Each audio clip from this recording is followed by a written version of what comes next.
Welcome back to Enlighten Up for episode 51, Shopping at the Cosmic Costco, Remote Viewing, and Reptilian Encounters with John Mathis.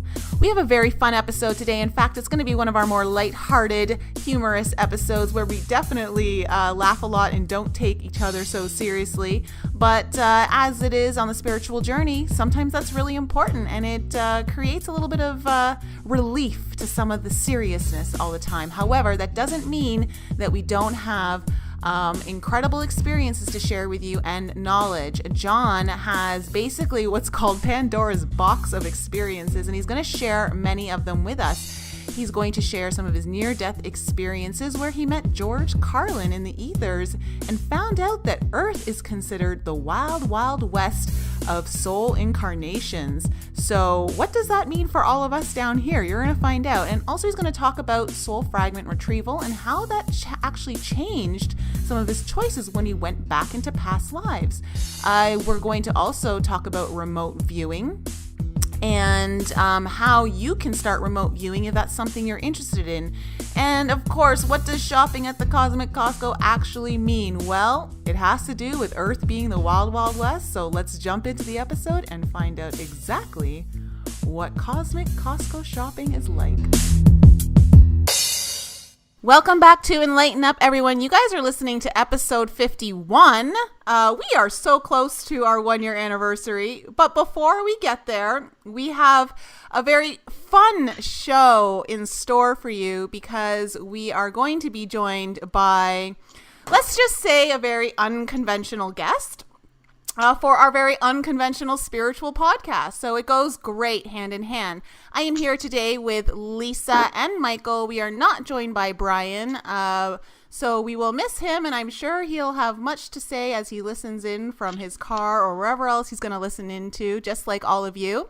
But today I'd like to introduce our guest, John Mathis, who would prefer me to actually introduce his left brain first, which means he is a research clinician, database designer, oncology nurse, international trainer, opera singer, and author.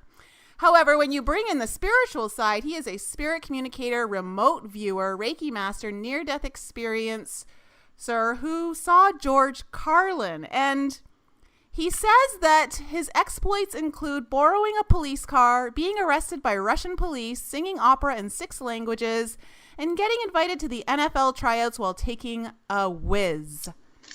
He says he is going to leave the porn cameos to himself at this time. So, Michael, thank you very much for that. Welcome to the show. How are you?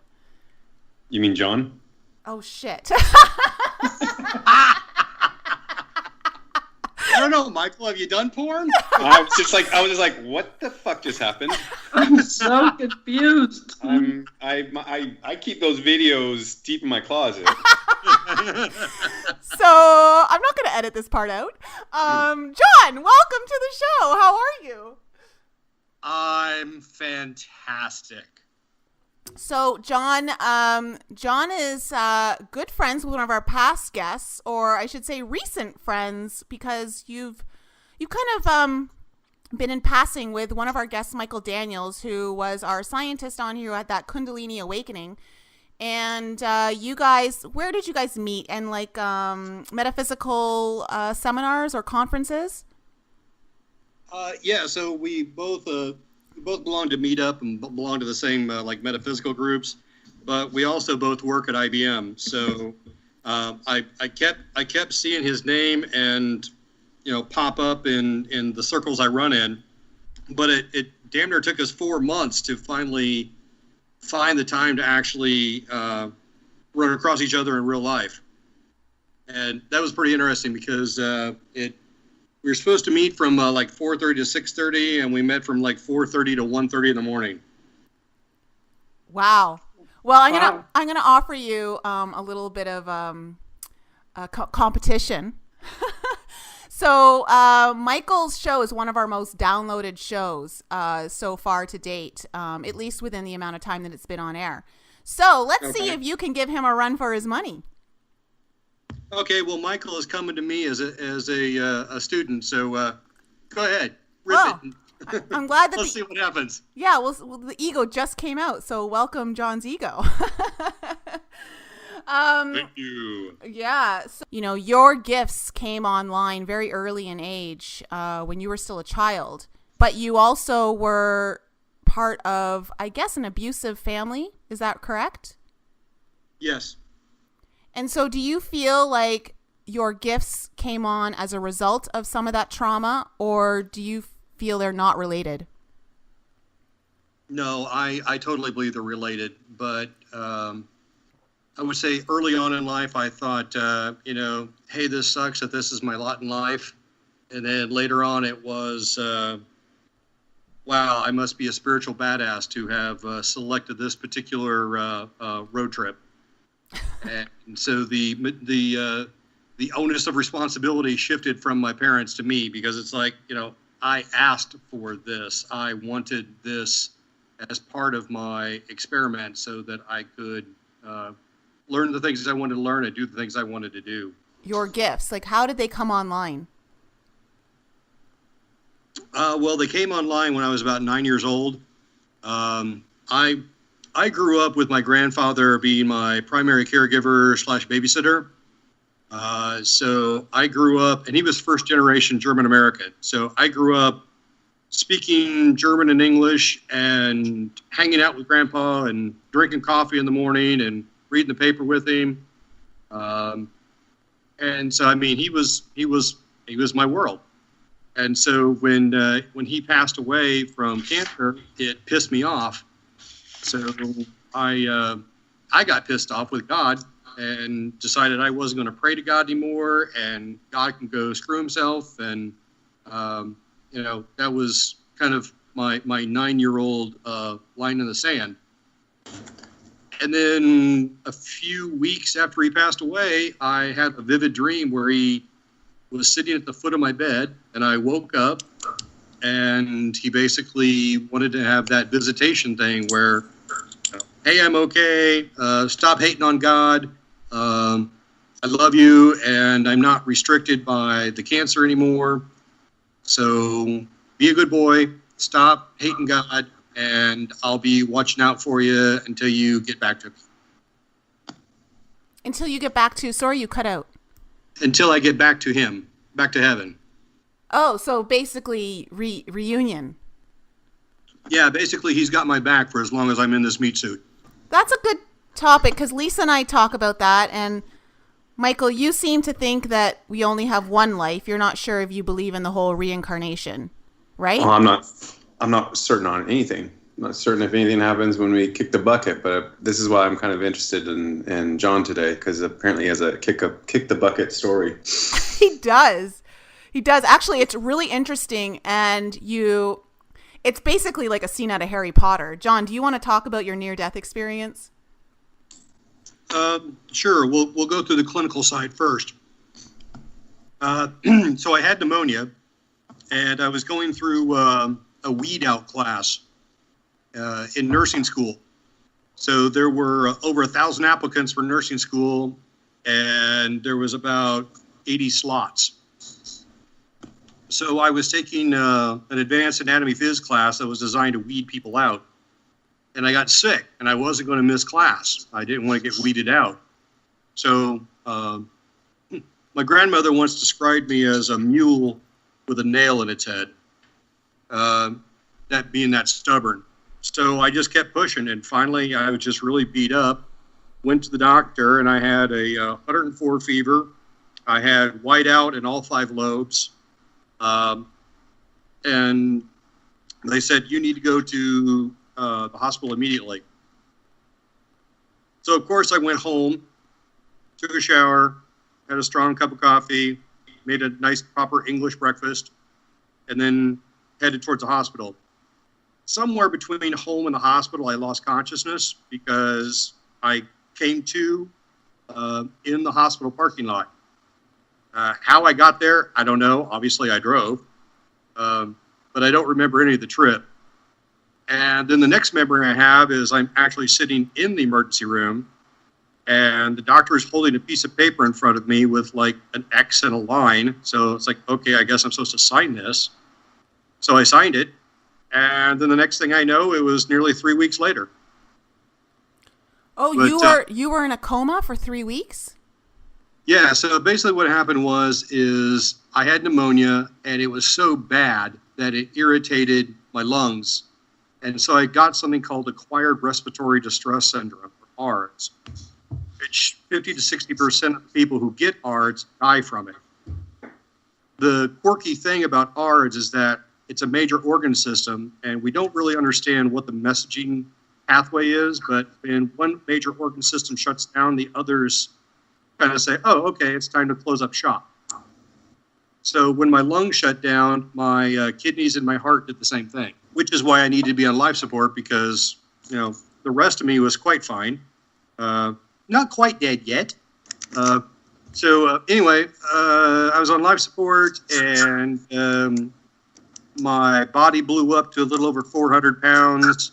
If you know what third spacing is, I had third spacing in my eyeballs. I don't know what third spacing is. Okay. So have you ever heard of edema where your legs swell? Yeah. And because it's water retention? Yeah. So then they have something where they grade that type of edema. And so if you have really bad edema, you actually start sweating out serosanguinous fluid. So basically you start sweating out blood and white blood cells because there's just so much fluid on board. And your body creates pockets for the fluid to go into, and that's called third spacing. Oh, that was in your eyeballs? It was in my arms, my legs, the rest of my body, and it got so bad that even my eyeballs had third spacing. Oh my gosh. Okay. But then for some reason, the heart kicked back online, the kidneys kicked back online, and then the lungs finally came back online. So you were in a coma for 2 weeks? So I was in a coma for 2 weeks, and then on day 14 or 15, they started to bring me out, and I had some troubles with that. And so for the next 2 or 3 days, they kept trying to bring me up out of the coma. And on the third day, I was able to come up and stay without either spiking a fever or going into respiratory arrest. So during this 2 weeks, did you have a near-death experience? Did you go anywhere? Or? Yeah. So you see, now that's the non-clinical part of the discussion. That's the part we care about. Yeah. Oh, well, let me just shut the hell up and shift gears. So you didn't actually die. I mean, not that what you went through was hell, but you didn't actually die. But the coma part is what you're about to talk about. Correct. And actually, you bring up a very important point within the near-death community, because it's almost like my kung fu is better than your kung fu. Right. When the near-deathers get together, it's like, well, how bad was your near-death? And so when I was giving talks to this community, they're like, you didn't die. Yeah. I'm like, I'm sorry, I had multiple organ system failure and was attached to a machine. Otherwise, I would have died. I'm sorry, that doesn't meet your criteria for excitement. So, yeah, that's another whole tangent, too. So among near-deathers, they don't like me because I didn't, quote-unquote, die. And then among the groups that allow us to talk about this, which sometimes kind of veers into something called spiritually transformative experiences, which is basically an NDE without the whole, pesky death part. Even among them, they're like, oh, you saw someone that wasn't sacred. And what I come to find out later is that a lot of these groups are nonprofits, and so they require donations. And everyone wants to hear about baby Jesus and, seeing your pet puppy, or rainbows or unicorns, shitting rainbows. I saw George Carlin, which I think is awesome, but a lot of people don't think that. I find that very interesting because I remember George Carlin being a prominent atheist too. Well, he's kind of similar to me in the sense that he started out a devout Catholic and even considered the priesthood for a while. But after a while, he started to realize that, basically this whole game is going on, and there's just multiple levels of bullshit being shoved down our throats, whether we like it or not. And as he became aware, I looked at him as kind of like the court jester. because the jester is the only one who can mock the king and not lose his head. And the way he did that was to educate through humor. And that's how I perceived George Carlin. You were so busy laughing that the lesson maybe not hit your consciousness, but it definitely sunk in and made you go, later. So can you describe to us this experience with George Carlin? So do you remember like an out-of-body experience? Like people say, you know, they're looking at their body down on the hospital bed, and is it a story like that? Yeah, so there's a couple of parts to that. So while I was on life support and in the coma, it was like I was tethered to my physical body because I could only get about 10, 15 feet away. But I was able to see who was in the room. I was able to float above my body. I was able to go out to the nurse's station. And a lot of people, because I was in a coma, they didn't guard their conversation. And so, you know, I was hearing things like, wow, that guy's circling the drain. And you know, other positive affirmations that nurses would give. But at the same time, I wasn't emotionally attached to this. It was amusing, I think would be the best adjective to say. There was no distress or concern or you know, wailing and gnashing of teeth. I was just like, this is an interesting turn of events. But that was just while I was in the coma. And then when I was out of ICU, off of life support, I said to myself, well, this fucking sucks. This is about as close as I can get to a near-death experience without actually dying and, you know, like tripping over the threshold. So I was disappointed that the guides and things that I'd been working with up to that point hadn't shown me anything. And so I went to sleep, and I had the traditional near-death experience. So I went through the tunnel, and I saw a bright light, and then I went into the light, and then within this light, I saw a brighter light. And for some reason, I knew that light had consciousness. And so I thought, hey, what's that? Wonder what that is. And as soon as I thought, like, I wonder what that is, like, I wonder if I can figure out where that is, immediately I was there in front of it. And I said, who are you? He said, I'm everything. I'm like, okay, cool. And then there was kind of this feeling of, if you would like to connect, I have some things I want to share. And that's where we started to transition out of speaking in words to speaking in thought and energy. So like more telepathy. Yeah, I guess that would be like kind of the best words you can come up with. There's a certain ineffability about this whole process where you try to convert the experience into language, it just gets diminished regardless. But yeah, that works as good as anything else. John, when you remember these things, is it like your memory is so strong, like it would happen yesterday, or do you find that with time it fades, almost feeling like a dream? Some aspects fade. Some aspects remain like it happened yesterday. God, that's and then there have been some things that have happened in my life since the near-death experience that like popped a file folder open. It's like one day you go to sleep and you don't know anything about anatomy, physiology, and then you wake up the next morning and you're a physician. It's almost like The Matrix, where you go to sleep and there's this download, you wake up and then you just know something. And I've had that a couple of times. Okay. So you get through the tunnel, you meet consciousness, they say they're everything. Then what happens? Take us to the field.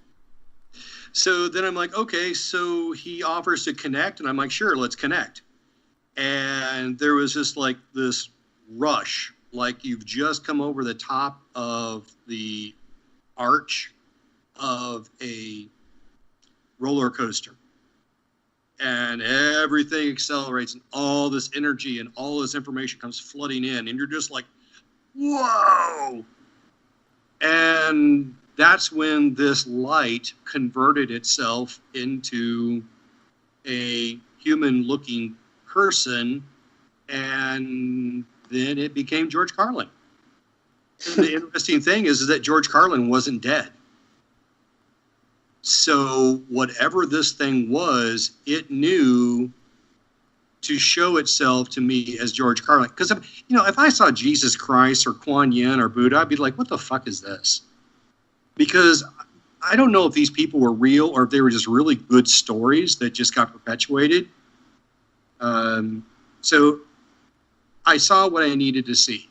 And a lot of people corroborate exactly that comment. You see who you need to see. So that's just like what happened in South Park. When I saw George Carlin, I was like, oh, this is going to be fucking good. And so he started introducing me. Just like, so it's like, okay, so here's your grandparents. Oh, hi, how you doing? Been a while. Here's a patient that was really connected to you while you were a nurse. Oh, cool. Hey, how you doing? And it just became this reconnection, pets and friends and family and people that, like some dude I helped on the side of a road when he had a broken down car. Just really peculiar type connections that some of them I knew were connections and some of them I had no idea were connections. But I made all this kind of circle and I'm like, okay, that's cool. And they're like, okay, are you ready for more? I'm like, yeah. And so the same thing, this huge wave of energy is like drinking from a fire hose. And you just go from like, holy shit, to yes, give me more. And so then it was like, okay, now I see I'm connected not just to those folks. I'm connected to everything on Earth. Energetically, I'm connected to plants and trees and buildings and other people and dogs and the past, present, and future. It's all an illusion. Time is just a construct. And I can reach backwards and forwards to connect with these folks anytime I want. Okay, I got that dialed in. All right. And then it just became this interplay back and forth. It's like they turn on the fire hose and then they stop. And it's like, are you ready? And it would take me a second or two. And I'd be like, yeah, okay, let's go. And they'd open up the fire hose again. And it got to the point where the last time they did that, when they turned off the fire hose, I saw what looked like a soccer ball. Except I was inside the soccer ball. The edges of the ball were actually a gold crystalline type material with energy just pulsating all around it. And then it became more intricate. So that almost like a fractal type art. And the best way I can describe it is I was actually inside a living snowflake. Then the next thing I see is, if you've ever read Harry Potter or seen the movies, I'm standing on the Quidditch soccer pitch. We'll do soccer. So I'm standing on this soccer pitch or this soccer field. I'm in the middle of the field. I'm standing next to George. I'm surrounded by a stadium of beings. Some of them are very corporeal and thick. Others are more translucent. Some of them are just like wisps of clouds or ovals of iridescent light. But they extend as far up as you can see. And so George says, hey, everybody, this is John. And the whole place goes, hi, John. And I'm like, okay, this is cool. And so I say hi to everybody. And then George says, and John is from Earth. And everybody went, ooh. I'm like, really? You're impressed that I'm on Earth? What the hell? And immediately I got the feedback of energy that Earth is a very tough place to be. It's a master level class.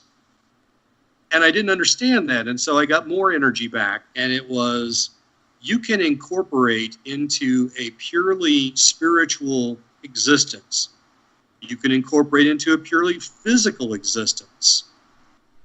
You want to step your game up, you incorporate into a physical and spiritual existence. But if you really want to step into the wild, wild west, you go to Earth.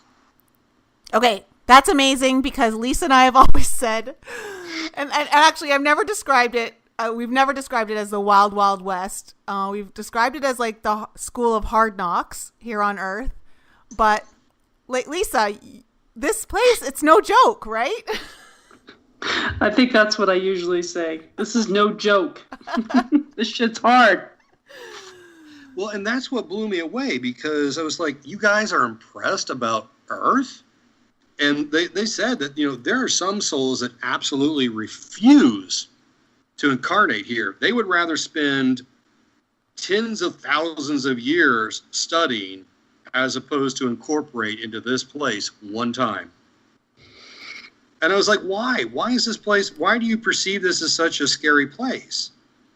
And they said, well, first of all, you abdicate your connection to Source.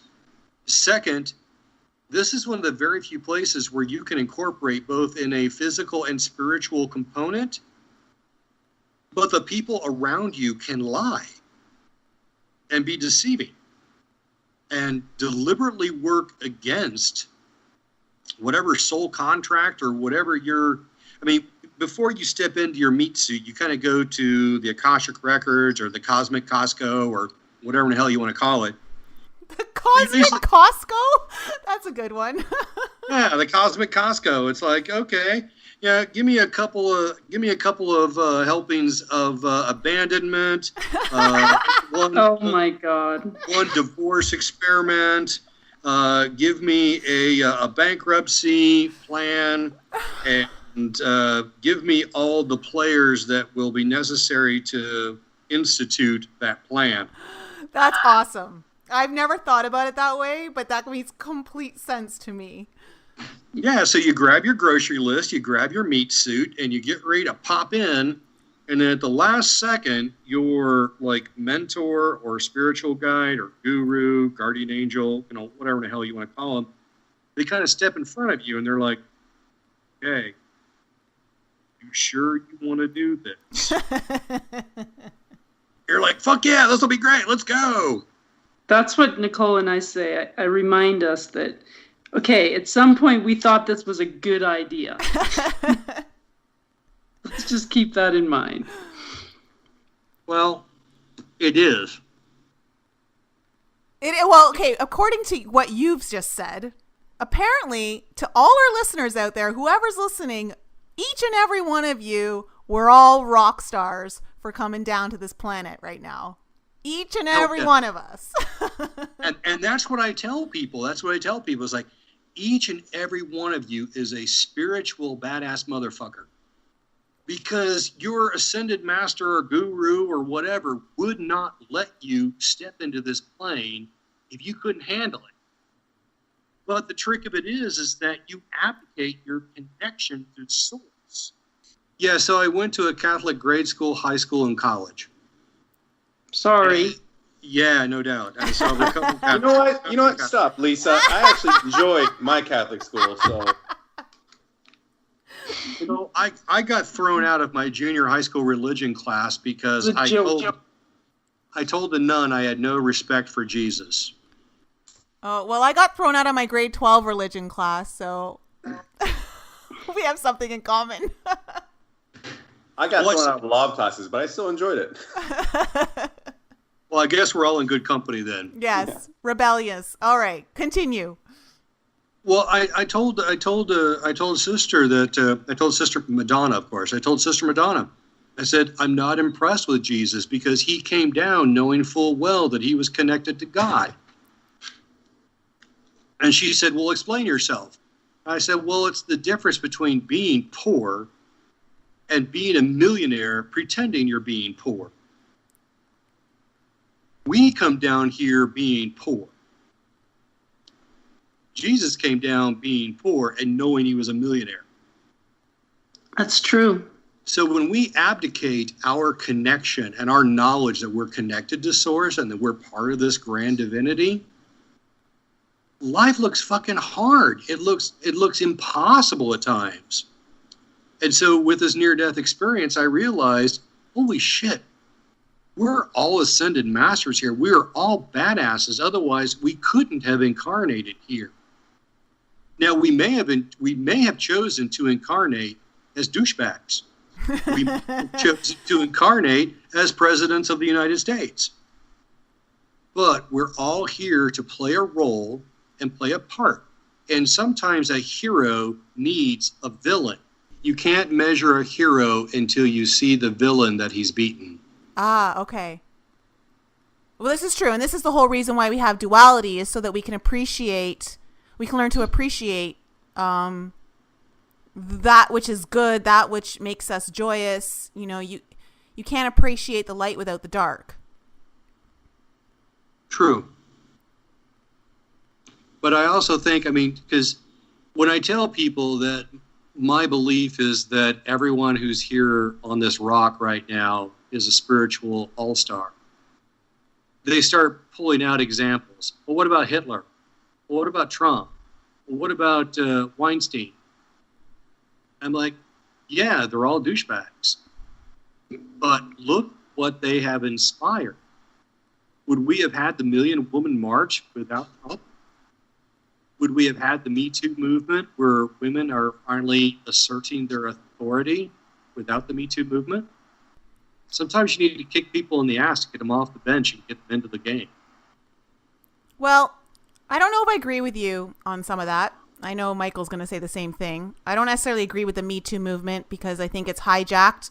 I think, though, what he's trying to say, Nicole, I can understand his point. Yeah, I understand the point. Even if it's been hijacked by, douchebags, it probably still did help out some people that were struggling as well.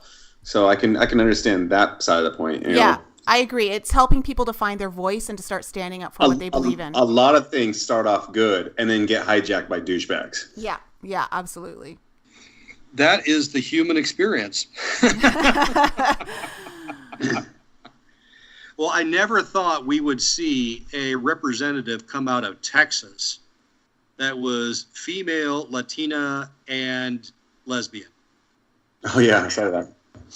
But I think that would not have occurred if we didn't have this confluence of energies that have been brought about by President Assad.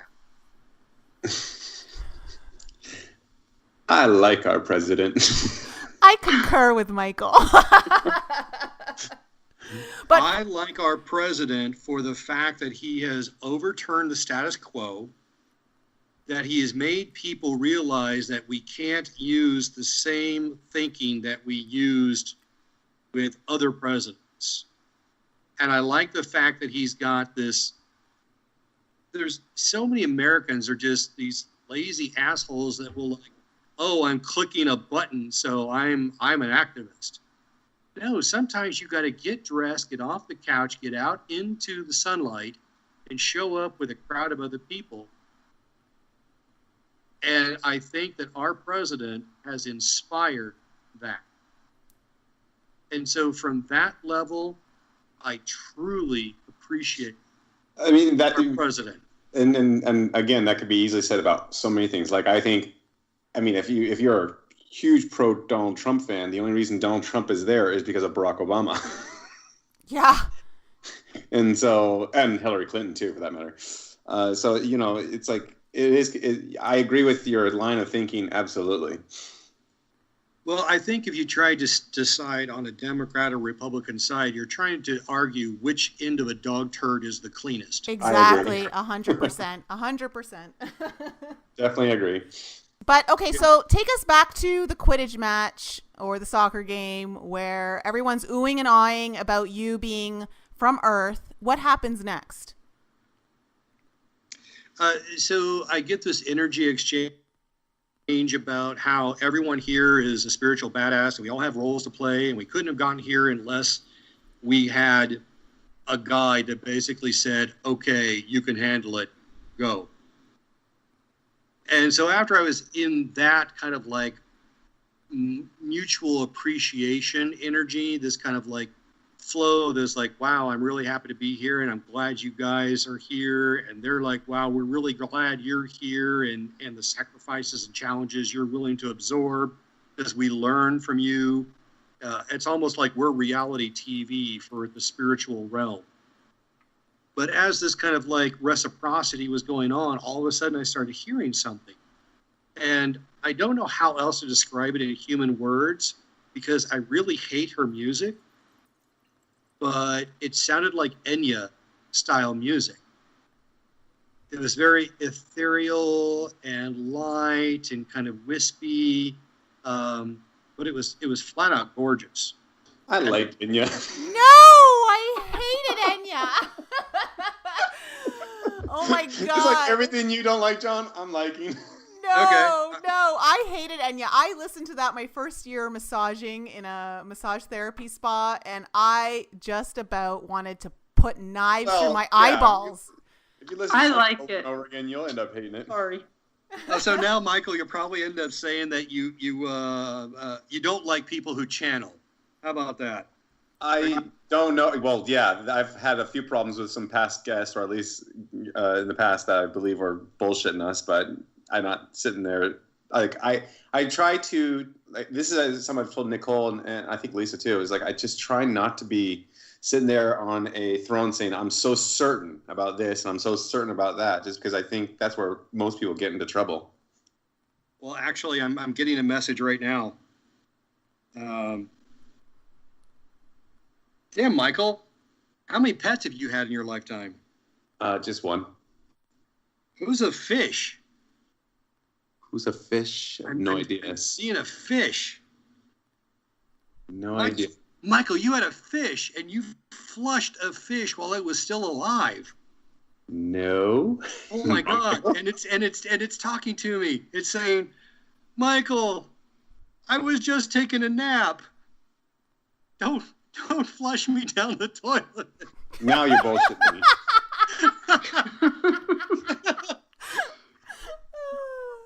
Michael, See? It's just that easy. It's just that easy to make up.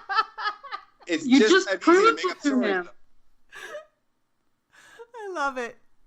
you That's, fish, that's you the way I fish feel. hater. Well, no, like, okay, all seriousness put aside though, back to it, is like, I believe there's a lot of, if there is channeling, there's a lot of douchebags that hijack that and ruin that image for a lot of people. You can look at it in any industry. Dude, I went from being a teacher to being a nurse to being a pharmaceutical researcher. And I thought these were noble professions. And there are douchebags and asshats in every profession, every walk of life. And if they have a chance to be a sociopath and co-opt that for their own gain, they're going to do it. Unfortunately, we need to have the discernment to weed out their douchebaggery. I just want to say that I feel like I've dated half the douchebags on this planet, but Oh, there's plenty more, Nicole. I'm sure you have. Plenty more. Hopefully you won't date them. yeah, I've been steering clear for the last couple of years, but Oh my God, the last date I went on, it was like, so granted, I am not your typical date. But that being said, I'm on a date and I'm talking about my dog and my cat. And so she's like, well, tell me about your dog. So I tell her about my dog. And she's like, well, what do you like about your cat? And I said, you know the thing I really like about cats? She's like, what's that? I said, I really like that the white meat tastes like chicken. She was so pissed. She got up and left. no sense of humor, never gonna work. None. Good And to find that out. It's good to find that out early on. Exactly. It's good to weed that shit out early. But what was really funny was that after she left, there was like a couple sitting next to me, and you could tell they were eavesdropping, but they weren't trying to be obvious about it. And so I looked over at them, and I'm like, I guess I don't need a toothpick now. And the guy just bust out laughing, and the girlfriend's like slapping him to keep him from laughing, which had made him laugh harder. And I ended up just having dinner with them for the rest of the night. So, what the hell? It wasn't a complete loss, at least. Oh, I can appreciate that, John. Yeah, there's certain questions you learn that you just have to, like, get out of the way really early. It's like, do you have a sense of humor? One of the other questions I asked is, like, do you like to give or receive a Dutch oven? Michael, what's your answer? I don't do potty humor. Oh wait, I forgot your dad's listening. No, it's not that. It's just after I dropped the F-bomb, he said, I'm not editing that out.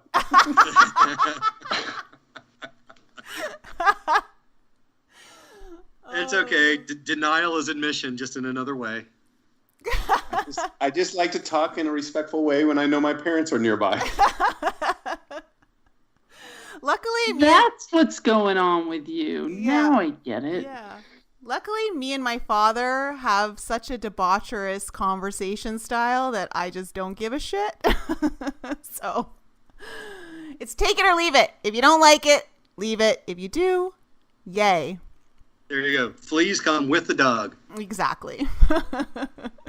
So as you're having this near-death experience and things are sort of being shown to you and you're understanding that the energy and the way the oneness works and the choices that you have and all the things that you said, how does that, I'm trying to understand like this matrix that we live in and the fact that this really isn't real anyway.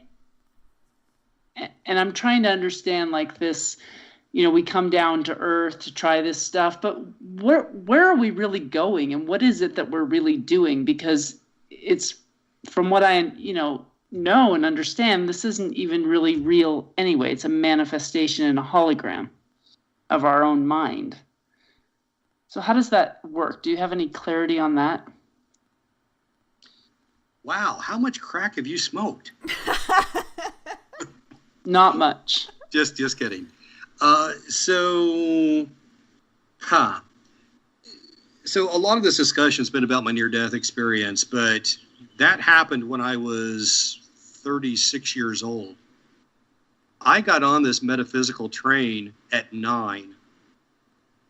So between those two time periods, I've done some other stuff.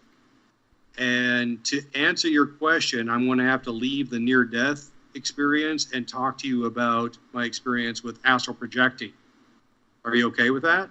Of course. Just go wherever you need to go. Okay.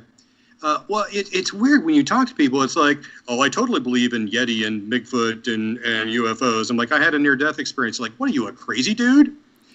Yeah, okay. we're quite used to that on this program. Okay. All right. So my dad used to beat me, and my way to escape that was to leave my body. And previously, it was just kind of like to step above my body, watch the event going on, and when he would leave, then I would go back into body and go to sleep. And when I was 14 years old, I was riding my bike past a garage sale, and I went into the garage sale, and I bought a box of books for $2. One of the books I bought was Far Journeys by Robert Monroe. And I don't know if you guys know about hemisync and right-left hemisphere stimulation. That's what he made his money on. But he actually, the Monroe Institute actually teaches you about viewing, how to do astral projection, which is just a different stair step on the same ladder of consciousness. But I was projecting out. And so I was projecting out to family and friends. And then I started projecting out into space and out to planets. Then it turns out there are places out there that are kind of like the Star Wars cantina. Oh, Right. John, sorry, you're cutting out a lot right now. I swear to God, I'm not even moving. I'm right in front of the computer. I'm sure it's not you. I don't know why the connection keeps coming out. Because it's the energy, and it Yeah. does this to our guests sometimes. Yeah. Michael, what's your explanation? It's weak internet because someone's downloading porn next door. There you go. But you can go with the energy thing. I think either answer is entirely accurate. So what was I saying? I completely lost my train. You were talking about the gentleman who wrote the book, and he taught astral projection. So Far Journeys by Robert Monroe. So I got a hold of this book, and it basically was an instruction manual on how to disassociate your consciousness from yourself and go places and do things with it. And so I started doing that, and I just kept going further and further until I discovered this place that was like the Star Wars cantina. except it was an energetic meeting place, not a physical meeting place. And while I was in this energetic meeting place, I'm like, so what is the earth and why are we here and what is the plan and what's going on? And it basically boils down to, it's a playground. And there are multiple entities, physical and non-physical, evolved and not so evolved. And this place is like the community petri dish. Oh, that's a good way of describing it. And so there are multiple experiments going on. There are multiple comic operas and plays going on. And depending upon where you are in your evolutionary process, as a Homo sapien or as something else, the earth is here for you to use for your experiment. So when you ask, why are we here? I can answer for myself. But I can't answer for you because I don't know what plays you have elected to be a part of or not be a part of. Do you think there's like another Earth that's more PG as far as ratings go if we're like on the Wild Wild West? Like more like a Yes. Yes. within our universe, or do you think like there's different universes, different planes, I guess? Dude, within our solar system, there are places that are similar to Earth in the sense that humans can exist there, Gotcha. but they don't look like Earth. Right. They're underground. Oh, you and Nicole. What do you mean? Well, I did hear that most planets you don't live actually on the crust. You live inside the planet. One of my very first off-world jumps, I was probably 17, was to the moon. And it looks like a junkyard. There's all this beat-up ships and buildings and crap. It looks like Indiana Jones would have a field day. And how long it's been there, I have no idea, but it's ancient. And so while I was there in a projection form, I asked the stupid question. I said, well, show me something interesting. Kind of sarcastic. But the next thing I know is that I'm underground in the moon. And I'm seeing a base, looks like a hangar. But it's all beat to hell, and it's old, and it's dirty, and just ancient again. And I'm looking at the ships, and none of the ships are uniform. They're all different, and they're all in different states of repair or disrepair. And so I'm like, oh my God, I got to make sure I memorize this so I can sketch it when I get back. I'm looking at all these different ships, and this looks like this, and this looks like that, and wow, that person had to be really tall to fly this, or this person had to be really tiny, or whatever. And as I'm walking around looking at these things, I round one of the ships, and there's this like 8-foot tall reptilian dude wearing a gray jumpsuit that looks like it's been like painted on. Well, I'm just going to say we've breached it. Michael's excited. Michael, you've been waiting for like some good reptilian talk. Oh no, I knew it was coming. I mean, it comes from you like every other day. It seems No, like. But, what are you talking about? No, it does not. Well, I'd heard about this before, and I thought it was a load of bullshit. This actually, John, let me tell you a story. I'm sorry to interrupt, but this is when Nicole started talking about this stuff to me a long time ago. This is probably what possessed the podcast. Really, it truly is. Yes, this is actually how this podcast came to be. I was like, Reptilians? Podcast. yeah, the alien talk. The alien or terrestrialians. I don't know, that live in the Earth or wherever. Yeah, that blew my mind, and I was like, "What the hell are you talking about, Nicole? This is, I was worried for her mental health." And at the same time, you were very intrigued. Well, yeah, I love a great story, and I'm a very I love like John when you describe the moon and things like that, it's like, now I'm assuming you can go backwards and forwards in time when you project. I'm imagining, yes? Yes. So, I mean, maybe something in the future, because I remember having a very vivid dream about looking up towards the moon, and it just looked like so many cities and things like that were on the moon. Like the way you would look down from an airplane when you fly over a city. Right. And I just remember that so well in my mind, and I had that dream like maybe about a year ago or so. Or You never told me about that. I don't need to tell you about all my dreams. Oh my God, why are you holding out? This is the stuff that I live for. Okay, hold These on. are dreams. Wait. Okay, John, I don't know. Okay, yeah, sure, it's a dream. John, Seriously, I dream about the most random crap. I don't believe everything I dream about. No, of course, but I mean, it's been said before, whether it's true or not, I don't know. But it's said that on the dark side of the moon is where all the stuff is. It's where some stuff is.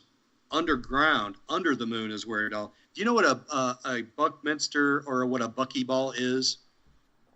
No. So Buckminster Fuller was an architect back in the 60s, and he was trying to get people to start building homes in a dome configuration. And one of the things that he postulated was that advanced civilizations would have created hollow spheres to which they could traverse space, because the sphere itself would be a protection device, but all of the materials and living people and whatever would be inside.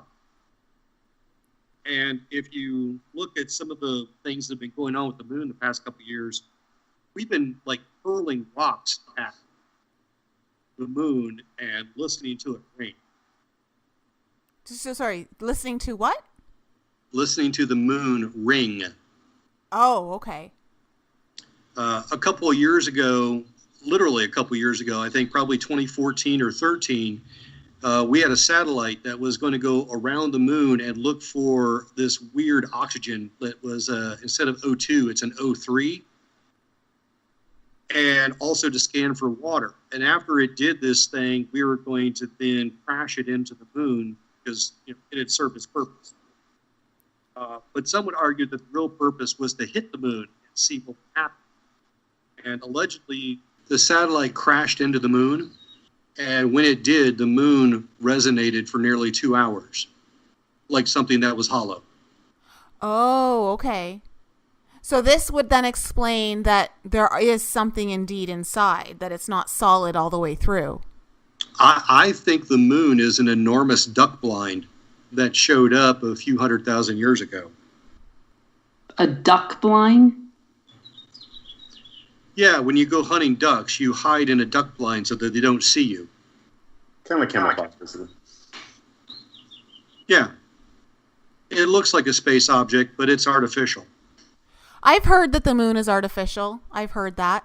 I've heard that it was made out of cheese. Yeah, I heard that.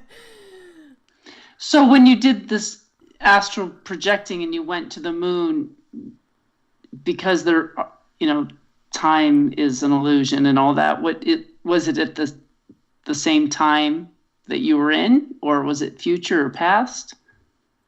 Yeah, so that was before I realized that when you set your intention to jump, that you also need to set a time, because when you jump, it just arbitrarily sends you whenever.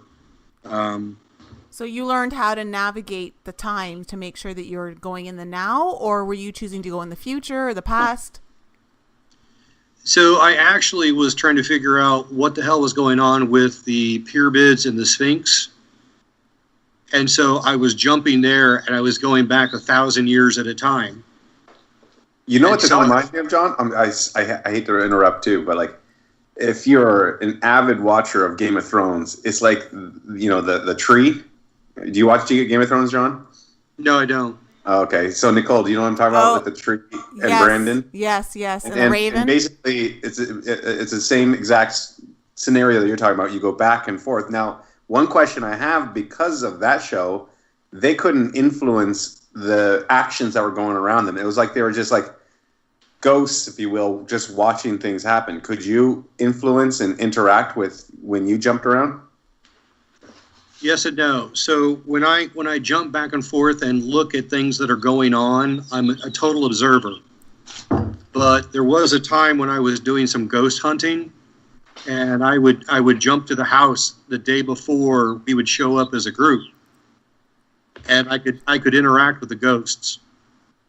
And then when I was on the moon and when I was on Mars, there are some entities that don't see me, and there are some that do. So it kind of just depends on what quote unquote dimension they're in or something like that. I think it's situational awareness. I mean, have you ever seen the video where it's like you're supposed to watch guys playing basketball and count all the white jerseys? And then at the end of the video, they said, "Did you see a gorilla?" Oh, Yeah. yeah. I've seen that. Yeah. Yeah, I've seen that. Yeah, so I think some of it has to do with focused attention. Because when I rounded that spaceship and saw the reptilian there, he was just as surprised to see me as I was him. Because we both had this kind of like what the fuck energy as we looked at each other. And he was like, "You're not supposed to be here." And I'm like, "You're not supposed to see me." Wait. Can you tell us what this reptilian looked like? Pretty much your comic book traditional thing. I mean, a humanoid bipedal torso with 2 arms and a head. Extremely friggin' muscular. And had no shoes, so you could see the clawed feet, clawed hands, and was not unlike an iguana type head. So, okay, have you, because Michael and I think Lisa, have watched the show People of Earth. Have you ever seen the show People of Earth? No.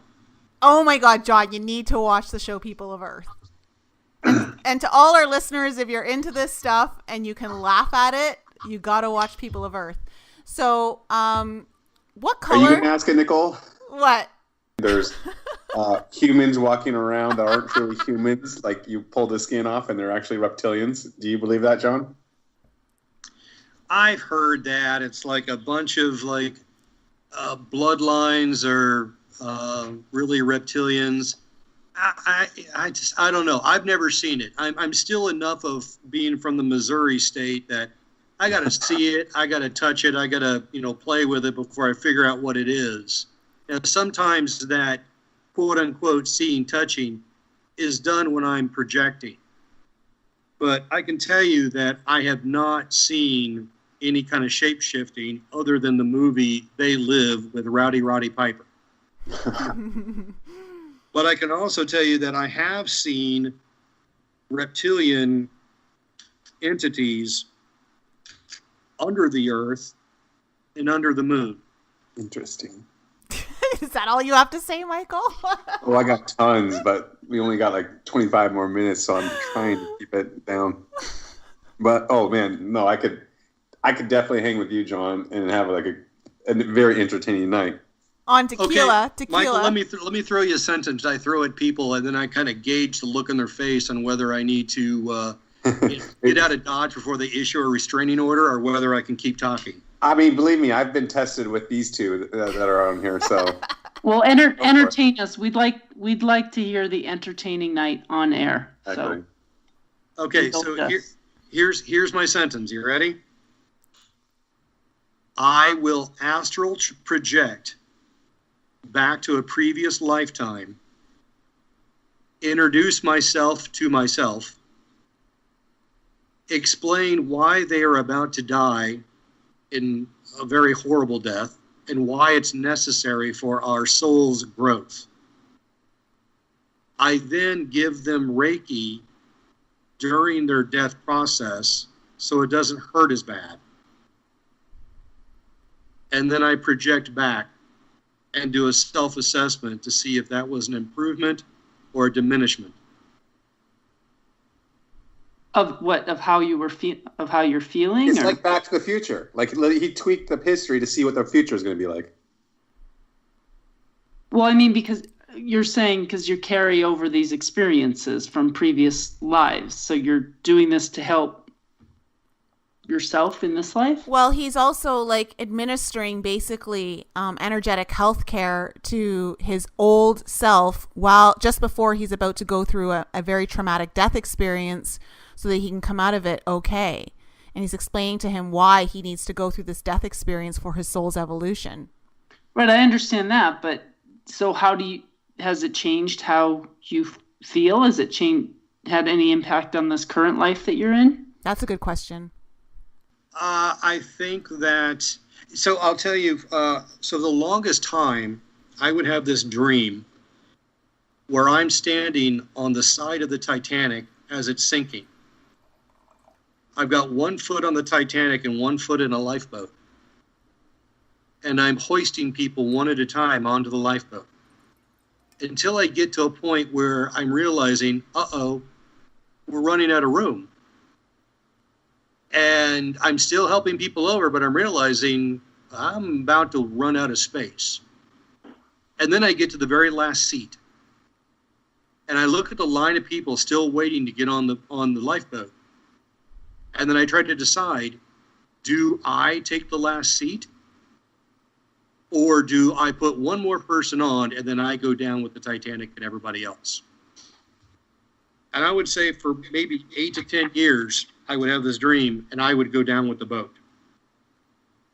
Once I started doing this, some people call it soul fragment retrieval.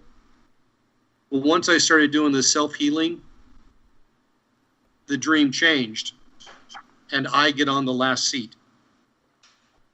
And I choose to interpret that as that previously my self-worth at a core level was I'm not worth saving. And because of the work I'm doing, I think I've healed to the point where, yeah, you know what? I am worth saving.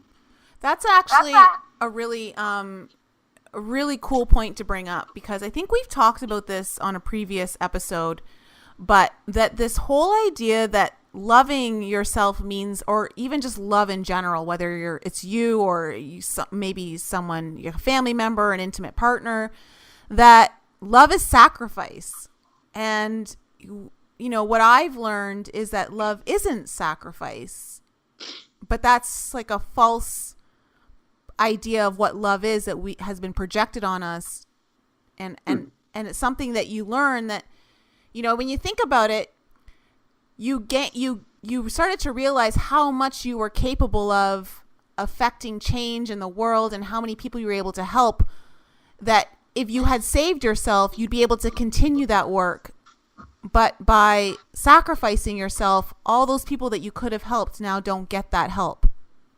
I'm kind of in line. I see where you're going with this. So for example, if I would have died back in 2005, then everything that came from that time frame would not have occurred. And one of the things that I participated in was I helped come up with a treatment protocol for women who have breast cancer when they have a negative HER gene expression. So if I would have checked out, maybe that wouldn't have happened.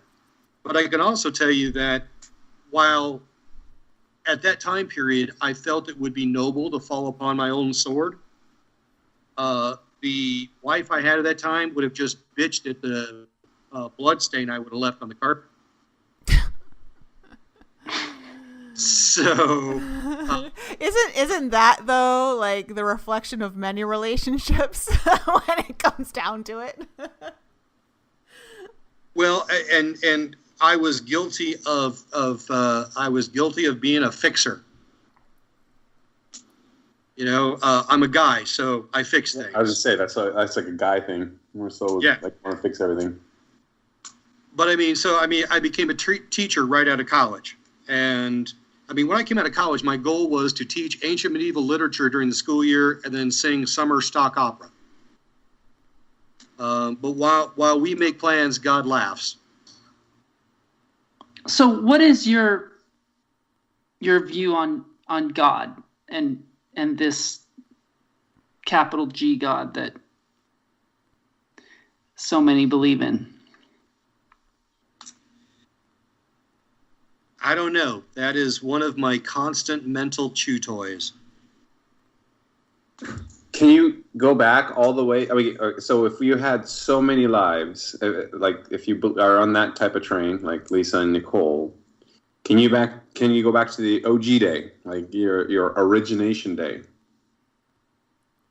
Or is there such a thing? I mean, this is where I have a real challenge with this whole concept of, even with, if you just live one life or many lives, still though, where did you come from? Where did this energy come from? All that kind of stuff.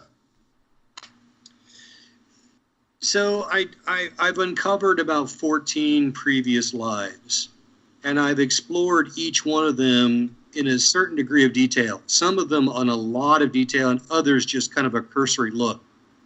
But I got to a certain point where I realized that if I spend the rest of this life looking in the rearview mirror, I'm not going to accomplish anything I'm meant to do in this one.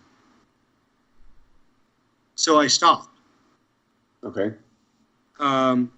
So I was able to go back to like a proto-human caveman type existence.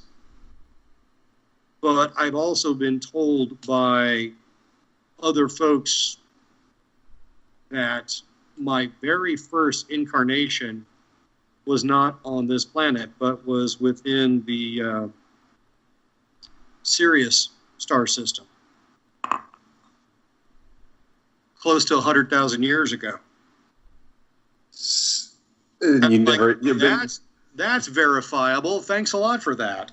Well, I was gonna say, did you have a choice of where you can go as far as your life, or I'm looking at this as like you can skip around, like you can skip around on a video. Could you have the choice to have gone back to the original life? I don't know. Based upon everything that I've done so far, it seems plausible. But so when I try to explain this to people, it's like, have you ever played a video game and then you went back and played it again, but you tried a different character, or you tried for a better score, or you went left when you should have went right? It's like, why aren't you tired of playing the game? It's like, well, I'm playing all the permutations. The same thing with life and stepping into a meat suit. You're playing with the variations. You're playing. It's almost like jazz. I mean, you get this riff from somebody, and so you bend it and twist it and play around with it, invert the chords, and do a diminished, do an augmented, and then you hand it off to somebody else, and you hand it off to 4 or 5 musicians, and we each take it and spin it and put our own stank on it, and then pass it off to somebody else.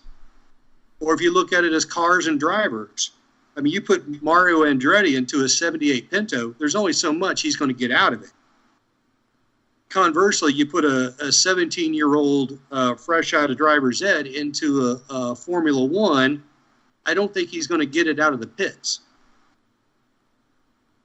So we're the driver that continues car after car, lifetime after lifetime, meat suit after meat suit, gaining knowledge, experience, wisdom, so that when we do make it into the next meat suit, we get to do something grander or better or more exciting. I have one more question. Well, I'm thousands of more questions, but one more before I just shut up for a bit. If you can choose a meat suit, why would you choose one that said that, like, let's say you're a miscarriage, or you pass away within 1 month of being born? What's the point in all of that? Is it to help somebody else, or you go to the Costco factory of what you want to experience in life? You're like, I don't even want to experience life, so I'm just going to quit real early. Have you ever saved a friend's life? Oh, no, not yet. Okay. Has anyone saved yours? No. Thankfully. I'd like to beg to differ. What? Okay, so there's too much gravitas. Let me back up here a little bit. If you're in an elevator and someone comes in and farts in that elevator and then gets off the elevator, they were briefly in your life, but I'm willing to bet they taught you a lesson. Well, see, that's what I was asking. Was it to teach your life was to teach somebody else's life a lesson in those situations? Absolutely, because the only way we can experience life is to experience all of the variations. We have been the murdered and the murderer. This is kind of like it's a weird thing to believe in, because it's like, what is the point? What are we going? What's the goal here? Do you know who Scott Adams is? No. The cartoonist who draws Dilbert. Okay. He has literally a little teeny tiny book out there called God's Debris. And so far, this is the best explanation that feels mostly right. The book basically boils down to God has been forever. God knows everything. The only thing God hasn't done was destroy himself. And so God decided, okay, let's do that, because I've been around forever and it's the only thing I don't know. And so God destroys himself into, a gazillion teeny tiny little pieces, and each one of us are one of those little pieces. Each one of us is a piece of God's debris. And so we spend the rest of our existence growing in complexity, wisdom, and hopefully towards a state of reassimilation. Reassimilation, or perhaps even like I'm imagining when you describe that, like, I'm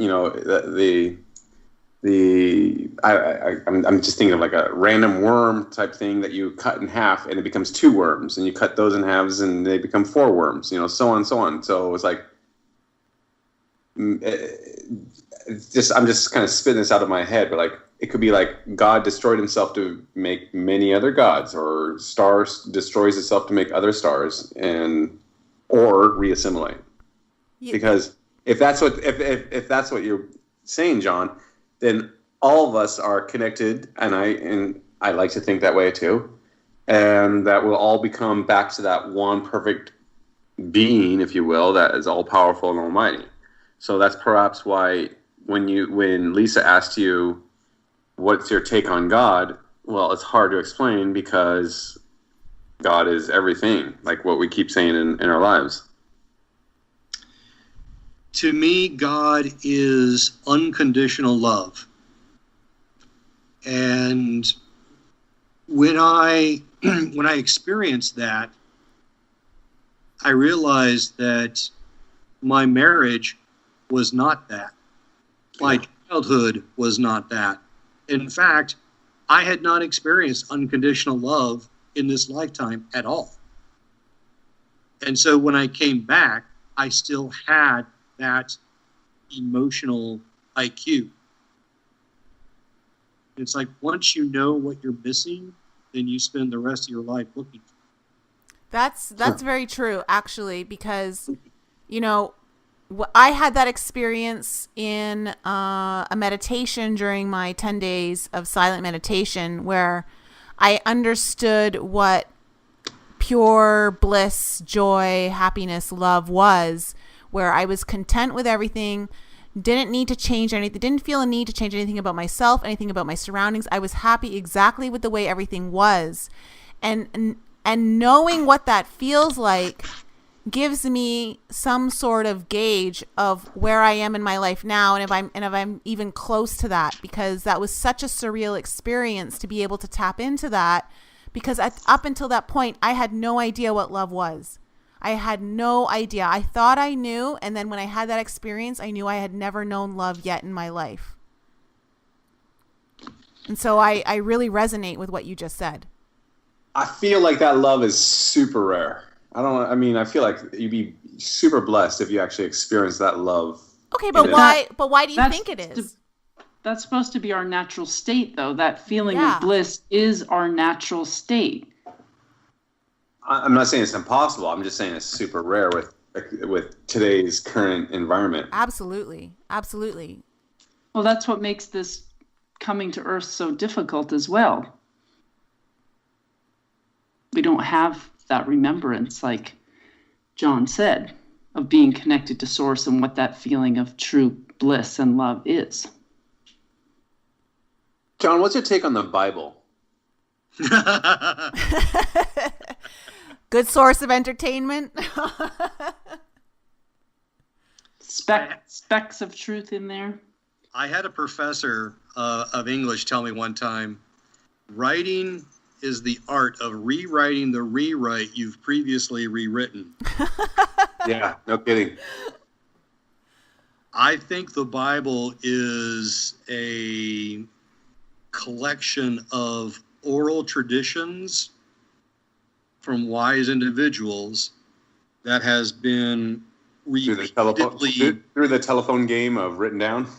Yes, it's been, well, but the telephone game is somewhat innocuous in the sense that the listener is not hearing correctly, whereas the Bible has been deliberately manipulated by the powers that be in whatever century to propagate and perpetuate the system that was in place.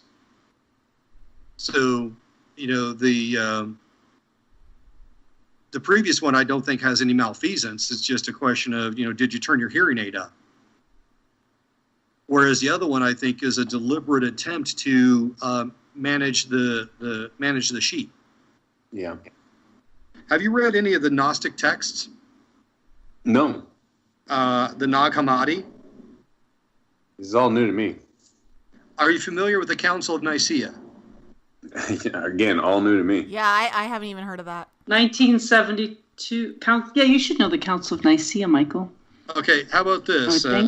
Apologies to any Catholics listening. We believe in one God, the Father Almighty, creator of heaven and earth, all that is seen and unseen. We believe in one Lord Jesus Christ, the only Son of God. Any of that ring any bells with you guys? Yeah. So that's called the Nicene Creed. Oh, the Nicene. Oh, It came out of the Council of Nicaea. It came out of the Council of Nicaea in 529. But what the Council of Nicaea was it was basically taking the corpus of literature and deciding what do we want to keep and what do we want to throw away, and how do we want to massage this myth of Jesus so that it serves the powers that be. And so if we're trying to keep a patrilineal control system, we definitely want to pitch out the story of Mary Magdalene and anything that Jesus might have said about how much Mary was his favorite. Come on. Well, I've mentioned this numerous times on our podcast, but the book Saving Jesus by Mary Magdalene lives down the road from me, so. Oh, that's true. But Michael Ledwith wrote Saving Jesus, and it explains so much about the Bible. And if you want an understanding of, if you're questioning the Bible and wanting to understand, I think it's a great read for any Christian. Have you guys ever heard of Mithra? No. No. I'll tell you what, Google Mithra versus Jesus, and you're going to get your fanny slapped and you realize that Jesus is nothing but a perpetuation of the god Mithra that existed nearly 2,000 years before Jesus Christ. Okay, but I'm gonna play devil's advocate right now for all my Jesus lovers out there. Not that I feel any which way about it, but is it not possible that same spirit incarnated 2,000 years later? Oh yeah, there was this Jewish carpenter got hit on the head by a hammer, and this walk-in spirit of Mithra decided to step into Jesus. That would be amazing. The Catholic religion is based upon a walk-in. So one of the things that got me thinking about consciousness was, after all this experience of this near-death experience and astral projecting, I come back with all these memories and experiences. And yet none of them came in through the 5 sensory apparatus that comes with this meat suit. It's like, how is it that I can have so much information and knowledge that I've written multiple stories for online magazines and written a couple of books? And I mean, you may want to say it's imagination, but these things, I mean, I guess it boils down to whether you trust me as a message carrier or not. But in my mind, these things are not of my imagination. These are memories that I can recall. But they didn't come in through the apparatus of this meat suit that allows us to bring in information and create memories. So then it's like, well, obviously who I am and the meat suit that carries who I am are 2 different things. Otherwise, I wouldn't have been able to pop out of my body when, Dad was going to town with the belt. And then later on in life, when I'm able to pick up knowledge and go, like, for example, I have a friend of mine in France, and he thought this astral projection stuff was bullshit. I said, fine, put an object out. I'll go look at it. I'll tell you what it is. And so he's in France. I'm in Durham, North Carolina. I project out. I grab some stuff. I come back, and I said, okay, it's wispy. It's not hard like a rock or a stone. It's almost like a gauze type of material. It has wind. It has something to do with wind. And this gauzy material and wind also have color. And I see red stripes, and I see stars. I see stars on a dark background. He said, dude, I put an American flag on top of my stereo. I'm like, okay, well, I think that qualifies. Wind, wispy, gauzy, blue background, white stars, red stripes. Yeah, I think that counts. And he's like, dude, you're fucking scaring me. How do you do that? And so I've been teaching him how to do remote viewing.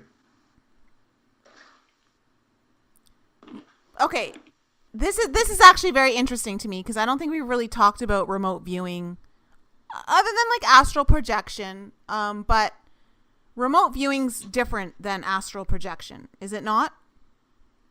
It's a different rung on the same ladder. Yeah, okay. So if say Michael is interested in trying to learn how to remote view, how would you start Michael off on that journey? Well, my first question would be, does it scare you? Nope. Okay. Then my next question would be, basically what I would do is I would set up target objects where I live, and I would allow him into where I live, because I've got like a protection grid around where I'm at. But then I would allow him to come in, and I would allow him to observe this thing, and then I would tell him what were hits and what were not hits. Because the brain wants to solve a problem. And so if you look at something and say, oh, that's a fire truck, then it stops. The remote viewing process stops. So the first thing you need to train your brain is, I want to see the elements of the thing, but don't tell me what the thing is. And so if I put a fire truck out there, I want you to say, oh, it's red, and I see black wheels, and I see a ladder, and it makes a lot of noise. It shows up places where people are in distress or where there's fires. And eventually you have enough criteria that you'll come up with the conclusion, oh, this must be a fire truck. But the trick of it is that as soon as your brain decides it's something, it shuts down. And until you build up that body of proof, then you really don't have any proof. Have you guys heard of Project Stargate? Oh, the TV show. No, not that one. You mean it's not entertainment? Oh, it's totally entertainment, just like Honey Boo Boo. Oh, Honey Boo Boo. So in the 1950s, we started a disinformation campaign and telling Russia that we had psychic spies. Russia lost their damn mind, and so they set about trying to create psychic spies as well, and they were successful. Did we really? This is awesome. Why can't this be like something that's taught in American history? I would have so paid attention in school. I if know, this is me shit too. stuff. I agree. I hated history. I thought it was so boring. But if this was the shit that was taught to me, I would have been like front row and center, early to class. Is that, John? I believe. That's the point of school, though, to be boring and dumb you down. There's a certain moment in my life. Yahtzee.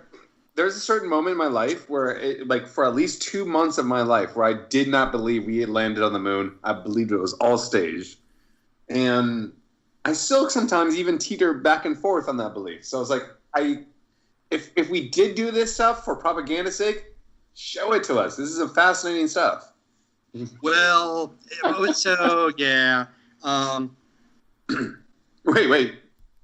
You believe we landed on the moon, John, in 1969? Yes. All right. So, like, I believe that too. But there was a certain point where I'm like going, I almost was convinced that the American government was so sneaky with their propaganda that they could totally elaborate, or not elaborate, but like really make it look like we did jump on the moon before Russia, just to screw with Russia's mind. Well, and so that was part of the disinformation. So we told them we had psychic spies. They lost their mind, and so they went about creating psychic spies. They had success with their psychic spies. So then we said, holy shit, we've got to catch up now. You open up Pandora's box. Right. And so we set about creating psychic spies. And that, if you go on to Google or go on to Wikipedia and look up Project Stargate, you'll find that's exactly what that was. And one of the lead psychic spies that we had was a sergeant named Joe McGonigal. And I've had several classes from Joe McGonigal. So I started out doing things just kind of half-assed. You know, it's kind of like you buy something from IKEA, you try to build it, and then you read the instructions. That's what I did with astral projection. I just started doing it, and then thought, maybe I need to learn some stuff. Such a guy thing. That's exactly how I do it with IKEA. Absolutely. Dude, you just want to grip it and rip it, you know? Yeah, I mean, like, I like, the instructions is the last resort. Exactly. Meanwhile, Lisa and I are like, okay, photocopies, lay everything out, lay all the tools out in a line, all the instruments. Actually, I'm puzzle, exactly like the guy who comes to putting things together. I know. I gotta admit, so am I. But I love being a guy because I love just diving in and going, I'm going to figure. You know what? I got dressers that are not put together the correct way, and I'm just like, you know what? I did it better. You got 5 extra screws, but somehow it's all staying together. You always wake up with like extra tools and extra nuts and bolts. And like, these are nothing. I don't need them. I created them. It doesn't say duct tape, but by God, I'm going to add some. You know, Nicole, okay. Actually, no, I'm going to point this towards John. John, I would love for you to come back because I have a feeling you have a shit ton more to talk about. And I'm like, this is like one of the most fun podcasts that I've had in a long time. Not that they were bad in the past. This is great.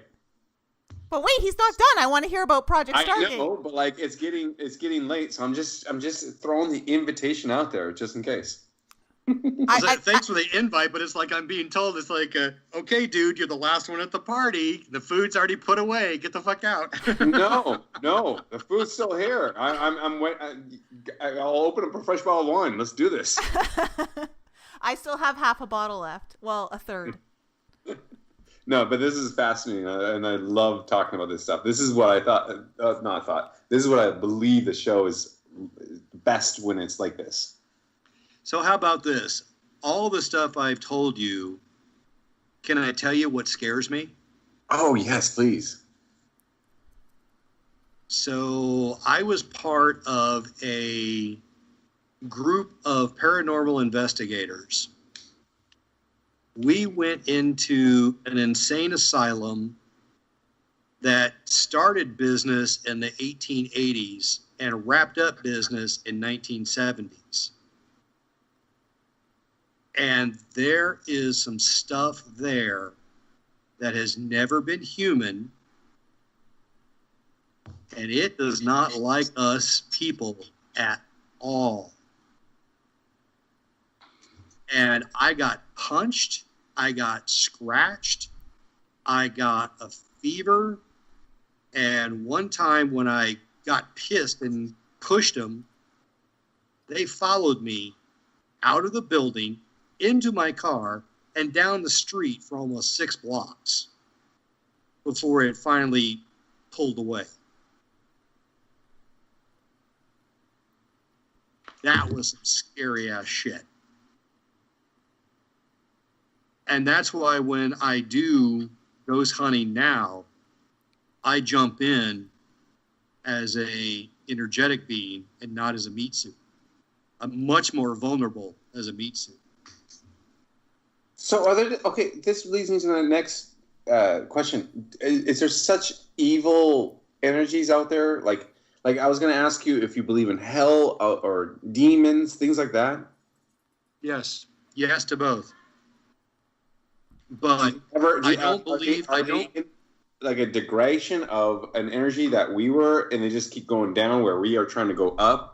So most people are familiar with a more spiritual, positive paradigm. So I'll start there. So you've got people, and there's good people. There's bad people, and there's good people. And let's say these good people, when they die, they tend to hang around their families, and they tend to be ancestral guides. And so they help you with your process and what you're doing, but they are still totally connected to the earthbound plane. But then those ancestors, they finally ascend, they move on to the next level, and then they become more spiritual. And they're operating on a different kind of plane, so they kind of have a rough memory of what it means to be human, but they're still dialed in more to the spiritual plane. And then you go to another level. These are folks that may or may not have ever been human, but they totally appreciate the human experience and the sacrifices that we make and what we're struggling to do and the learning that we bring back when we come back. And although they don't reach down into the human existence, they can influence those who do. Then you can reach up even higher, and then you get to those folks that are totally energetic, never been human. You may want to call them angels. And then you can reach up even higher. Then you get to the archangels and so on. That same type of hierarchy going up exists going down. And so you can go into places where, for example, one instance, I went into a place and there's this little girl. And I'm projecting there spiritually. And there's this little girl, she's been there since the 1800s. She doesn't understand why her family has abandoned her and why she's in this home all alone. And she's so sad, and she just wants something to play with. And, you know, if I come there tomorrow with the rest of the group, can I bring a ball or a doll or something that she can have and play with? And I felt so sad for her that I kind of like opened myself up. And she was not a little girl. Oh, this just went into horror film mode. Oh, this is like horror film 101. Throw a little girl out there, make sure she's like... I know. This is why I don't watch horror movies. This is why I watch horror movies. She was a being that has been around for a millennia.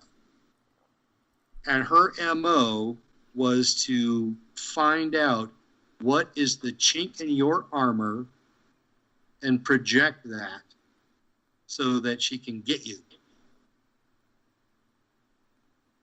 Oh, so what chink in your armor was she trying to find? Don't tell her. Don't tell her. I've already told you. I've already told you in the description of the entity and how it presented itself. Sure that. Little girls always get to me too. I'm a grown ass man, and so if a little girl is hurt and crying and asking for help,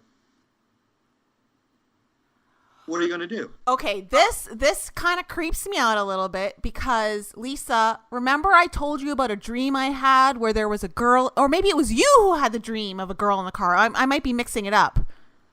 Was it you who had the dream of a girl in the car, or was it me? Because I don't remember having.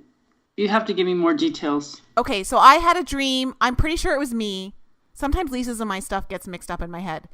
And there was a girl, and this dream, it's like it kept repeating itself with the same girl, and then a new like event.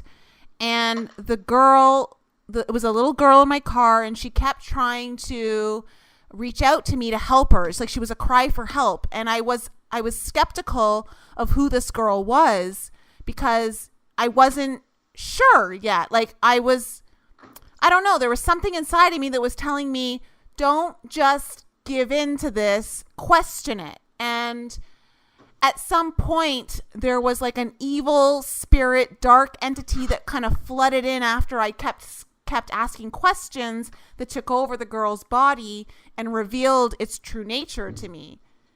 But I had to go through like 3 different question rounds and 3 different events with this girl in the car before it actually showed it. So I feel like this is something that they use often as children, especially if a young girl, because I mean, if we think about the damsel in distress, it's going to appeal to anyone who has a heart. If it's a young boy, sure, but a girl, like that's the most vulnerable place I think that we can even go to, who's crying out for help. Am I wrong? Am I just like making this up? I don't know. No. Like, I mean, if you go down the scale, like let's go back to John's dream.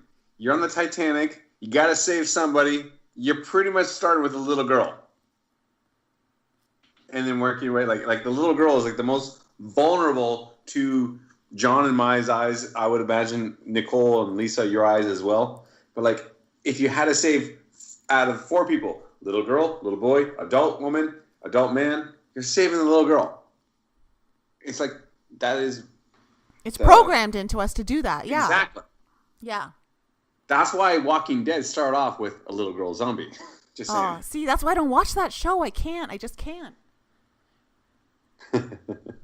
Love it. Wait till I tell you about that. That's actually a project that they've been working on with My Labs. What? Okay, go into that right now. Wait. Nicole, we're at the point where like maybe this should be a double parter. No, wait. Just please go. Run with this. I need to know.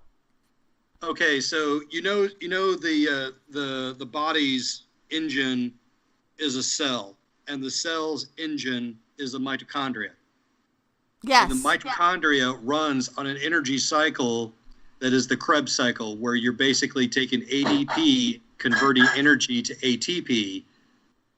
Yes. And so there's this cycle back and forth. Okay. Yeah.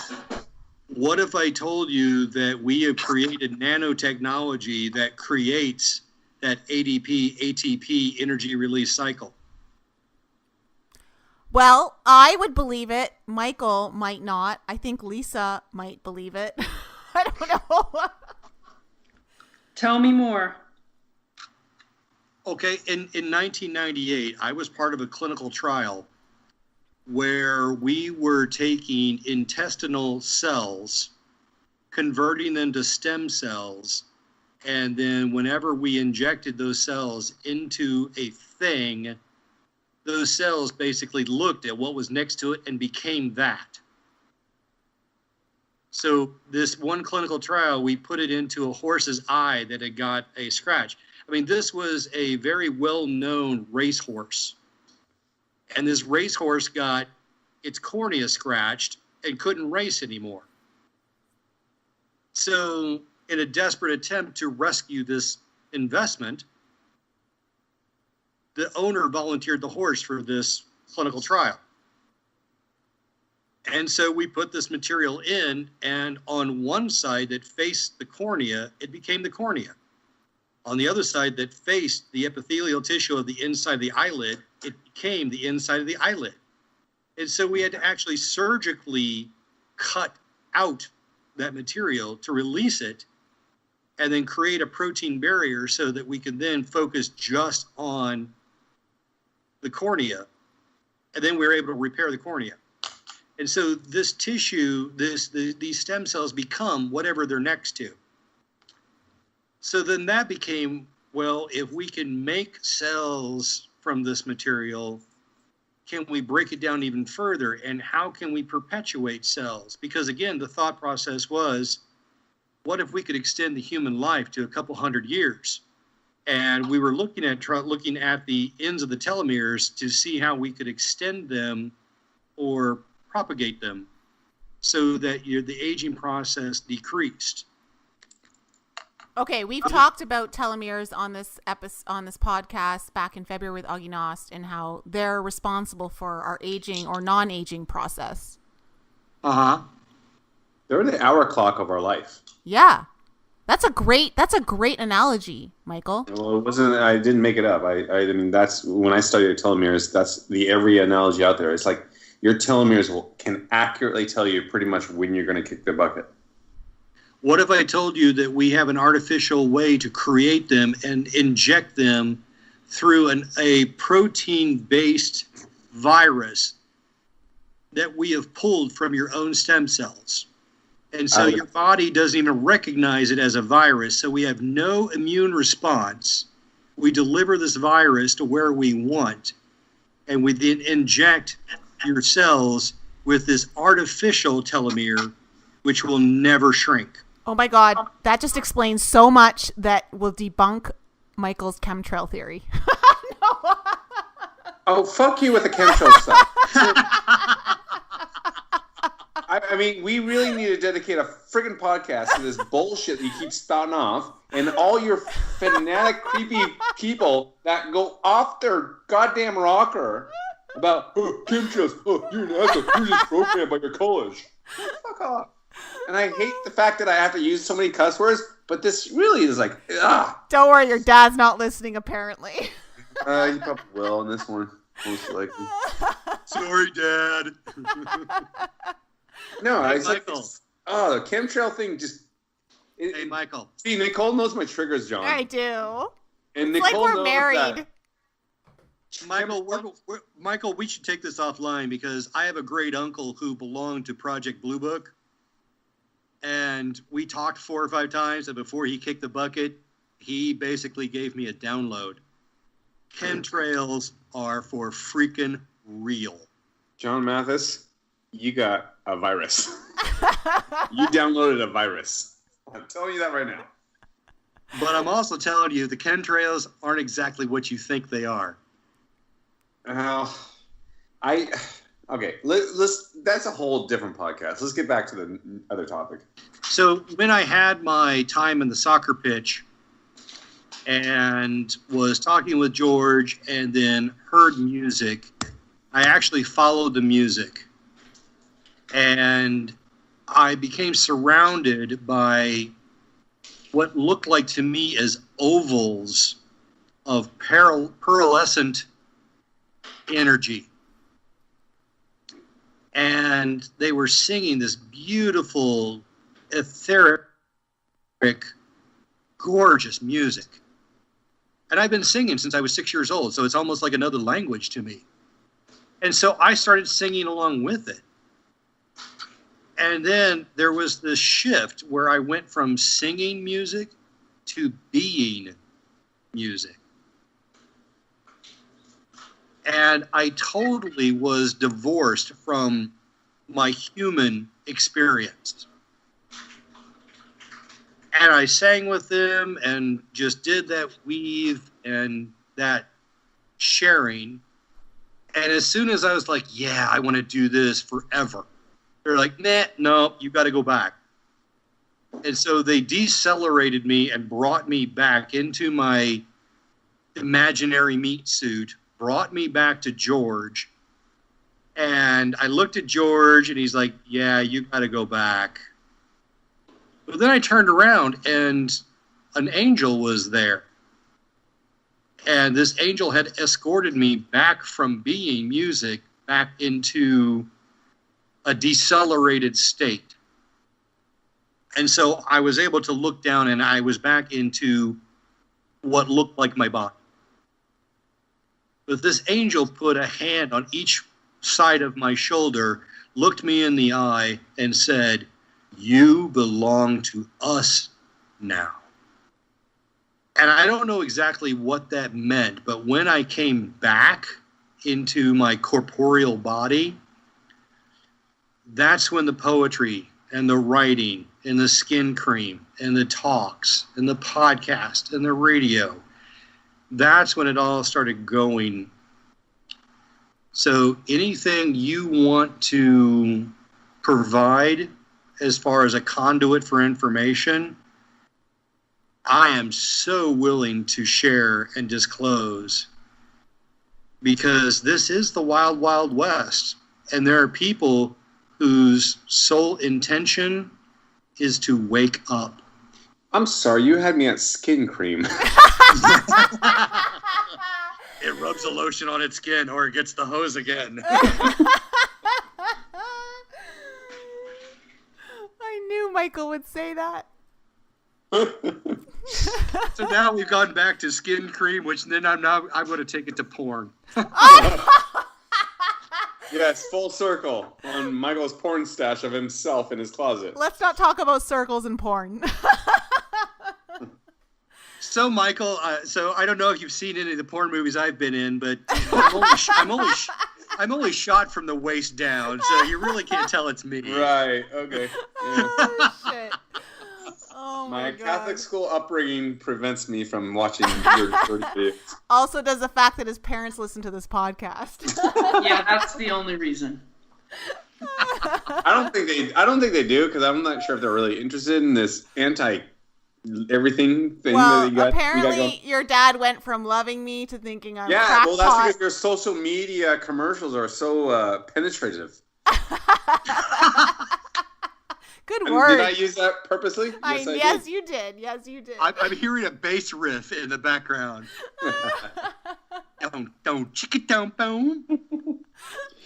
Yeah. All right, Nicole, we need to have John back on. This is great. Yeah. Okay, so we clearly just left the chemtrail thing and the Blue Project thing, and we're going to leave all our listeners hanging on that, apparently. So we're going to have you back on, John, so that you can touch on that again, as well as we'll bring you on for all of the bullying stuff. And because I think that actually is a great topic, and I think it's something that really needs to be addressed in our society. I think that, you know, it's being addressed at a very surface level, but not really being, and excuse me for using this word after the recent conversation, but penetrated to a level that is actually going to resurrect change in a positive way, so that we don't have these morbid experiences where, you know, you have school shootings and things like that. So, John, where can people find more out about you right now? So if you go into a post office, you'll probably see a picture of me with numbers under my chin. You can find me in a bunch of places. I think probably the best place to start is johnmathis.me. As egotistical as that sound, it was actually the cheapest URL I could find. But it is a place where I have connections to the skin cream that I make, which is a combination of organic materials and being infused with Reiki. You can find a connection to my book, Guitar, Cigars, and Tiki Bars, to my previous book, The Alchemist Air, and a blog that I occasionally throw something onto. And if you want to go ahead and post to this eventually, if you want to throw on the email address I send you, one of the things I do kind of as a side gig is, so I have gone through about 300 interviews with people who have had near-death experiences. Half the people that come back are hitting the ground running. The other half that come back are lost souls. And I was, this is you're like you're opening up Pandora box after Pandora box, John. I Because was one of those lost souls, and it took me 7 years to reintegrate. And so now I have been trained by the American Society for Spiritually Transformative Events and my nursing background, and I help people reassimilate. So you can connect with me if you're on that trajectory. If you're dabbling in any of the stuff that, if you go on to the johnmathis.me website, I've got a list of all the stuff that I'm up to. And if you need help with that, I'm like air traffic control. If I can't give you an answer, I will definitely direct you to where you can find one. Whether that suits you or not, that's your business. But I'm not going to leave you hanging. So I think that you definitely touched on something to Michael in the sense that, you know, he started to really open up to things spiritually, started to experience some of the experiences that Lisa and I have experienced. And then he shut down, and then he completely shut down, and went into, I don't want to believe any of this stuff right now. For whatever reason, I'm not saying it's right or it's wrong, because I want to make that very clear. It's actually something that happens very frequently on the spiritual journey, is that people have these awakenings and these openings and these experiences, and then they just shut down and then close everything off. And I think you just kind of touched on that, John. I totally get that. yeah, God, so much I want to say, but I know we're wrapping it up, so I'll keep it for the next one. So thank you to everyone who have joined us. Please check out John if you haven't already. We're going to leave all of the information that he gave us in our show notes.